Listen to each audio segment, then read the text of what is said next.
क्या से क्या हो गया। 26,200 300 का इंडेक्स आज लगभग 23,300 हो ही गया। अभी कितना लग रहा है सर डाउन साइड यहाँ पे, मतलब और दूसरी बात यह है कि एफ के नंबर को देखिए ना सर, तो लग रहा है कि कोई अभी वो खरीदारी तो छोड़िए, अभी वो शॉर्ट कवर करने के मूड में नहीं है। तो हमारी ग्लोबल मार्केट्स में हमारी प्लेसमेंट, ईएम्स में हमारी प्लेसमेंट कैसी लग रही है आपको, और क्या ये सेलिंग इंटेंसिफाई और होगी क्या? Veeru, good morning. देखिए, निफ्टी के स्तर कौन से मुमकिन है, कब तक मुमकिन है, ये तो इसमें तो आप माहिर हैं। मैं तो सिर्फ इतना जानता हूं कि ये करेक्शन ड्यू था। काफी हद तक ओवर ड्यू हो चुका था। और जो समझदार इन्वेस्टर्स हैं उनको एक चीज वापस समझ आएगी कि पेशेंटली अगर आप वेट करते हैं माहौल ठीक होने में, तो आपको अपॉर्चुनिटी बाइंग की जो मिलती है वो एक इसमें जिसको कहते हैं ना, वो the silver lining is that कि भाई महंगी हो गई थी चीजें, पी मल्टीपल एक्सपेंशन हो रहा था, कंपनीज को ऑर्डर अच्छे हैं, ग्रोथ है, लेकिन ग्रोथ कायम करने के लिए, हासिल करने के लिए समय देना पड़ता है। और ये जो था, ये समय मार्केट देने रेडी नहीं हो रहा था, और पहले ही सब कुछ डिस्काउंट हो रहा था। तो आई थिंक, और पहली तारीख को जब हमने, मतलब नए साल की शुरुआत के टाइम जब बात की थी अनुज से, मैंने तब, आप भी थे, मैंने तब ये कहा था कि ये 1.5-2 महीना आपके लिए बहुत बढ़िया सुनहरा मौका रहेगा अच्छी अच्छे बिजनेसेस में इन्वेस्ट करने का।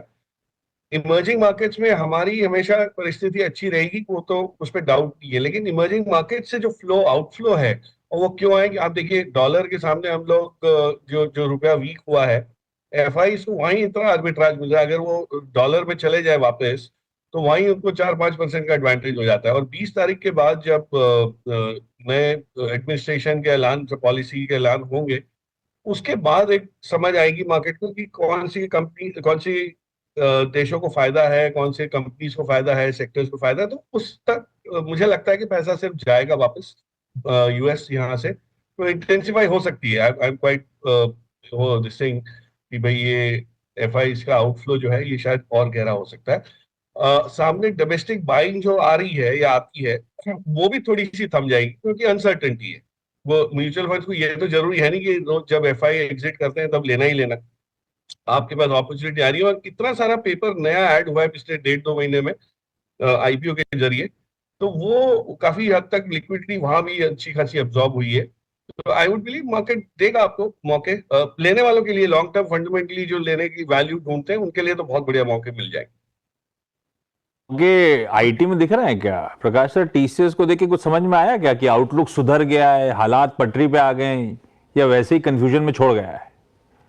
आशीष, आप तो आईटी इतना अच्छी तरह से फॉलो करते हैं, देखिए हुआ ये है कि उम्मीद थी टीसीएस परफॉर्म नहीं करेगा।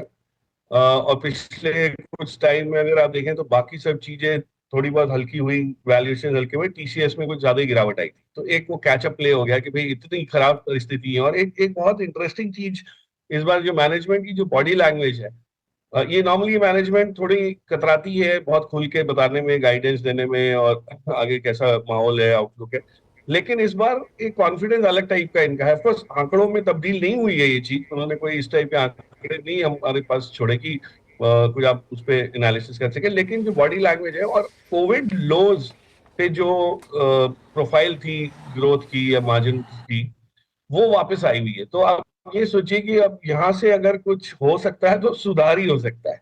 तो फ्रॉम दैट परस्पेक्टिव ये आपको लग रहा है। लेकिन जो मिड कैप आईटी बहुत चले हुए हैं, जो कई कंपनीज हैं, और आपने टाटा एलेक्सी के नंबर देखे, तो ऐसा नहीं होता कि हर एक कंपनी आईटी में चलनी है और सब मतलब एक ही समय में चलनी है, तो एक ही दौर में चलनी है। तो मुझे लगता है मिड कैप आईटी में थोड़ा सा करेक्शन गहरा होगा, वहां थोड़ा सा डिसअपॉइंटमेंट ज्यादा आ सकता है।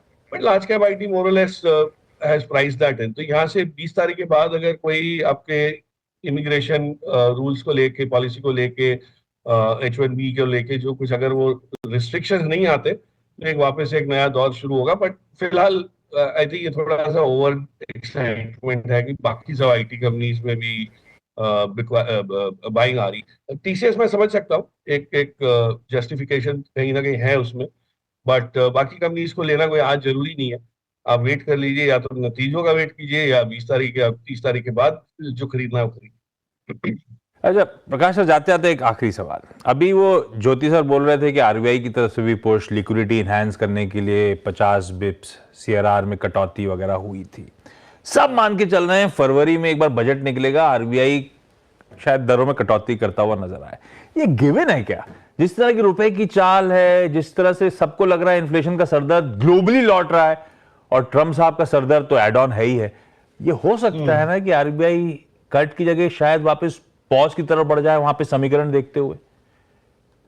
वो एब्सोल्युटली बहुत पॉसिबल। देखिए, एक चीज समझनी जरूरी है कि बजट एक सरकार का नीति का एक वो जरिया है बताने का कि भाई हम इस साल किस टाइप का खर्चा करेंगे, क्या आमदनी होगी, किस सेक्टर्स में खर्चा करेंगे, इंसेंटिवाइज किसको करेंगे।